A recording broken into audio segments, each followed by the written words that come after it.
name is Charlie Breithaupt. I live in Rabun County. Clayton, Georgia is our county seat, and my wife Kathy and I live out in the mountains. I'm retired and pleased to be part of this today. Yes, sir. Well, we're happy you could be a part of it too. So first, could you tell me how you got involved in art?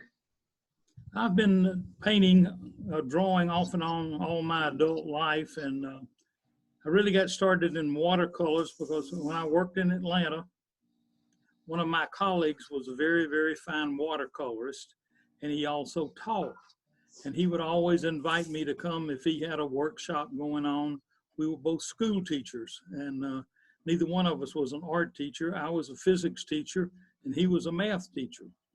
But his name is Jack Shields. He's still painting today. He's close to 90 years old. He's a wonderful watercolorist, but he got me started, and there would be times I would take a workshop and then I wouldn't paint for a long time. When I finally settled in this house where I live now, I had a place that I could leave my paints out.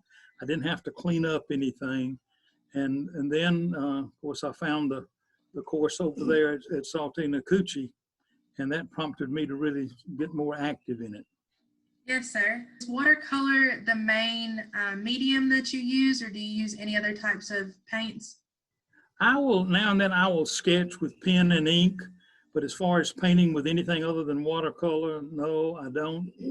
People say it's supposed to be the hardest.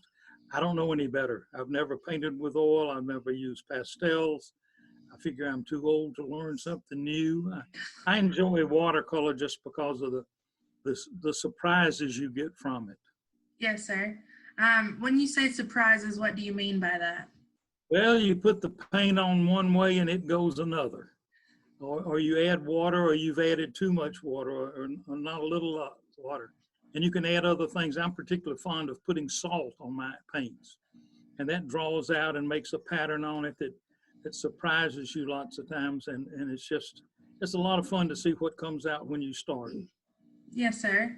Where do you get your inspiration from when you are getting ready to paint, or maybe you're in the middle of painting and you decide to take it a different direction?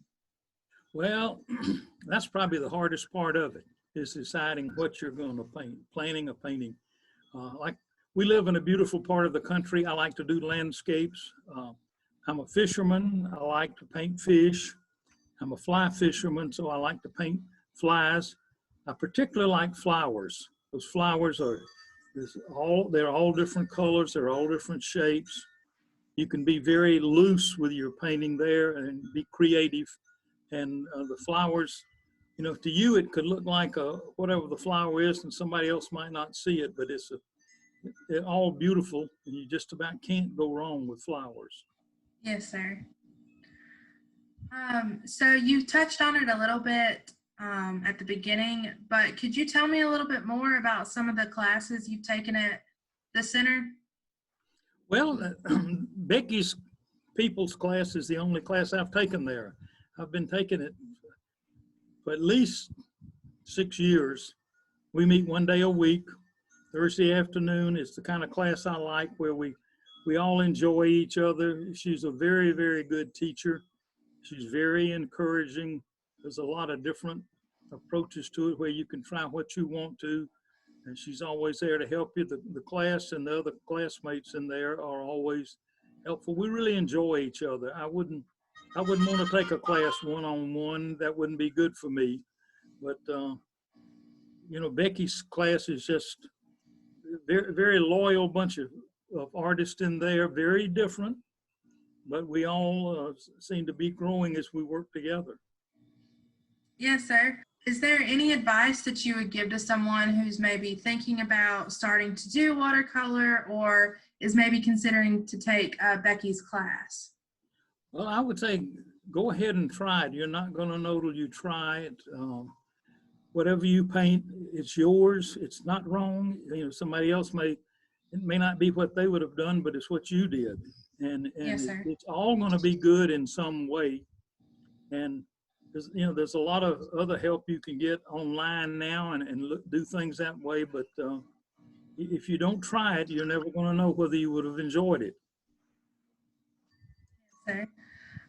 Do you recommend going and doing in-person classes like the class that you do with Becky? Oh yeah, oh yeah. The classes are wonderful, and part of it is it makes you paint. You know, you can keep saying I'm going to paint this afternoon, and then you don't paint. But if you've got a class and you've driven over there, and your classmates are there, you're going to paint. And it's a motivation that a lot of us need a lot of the time.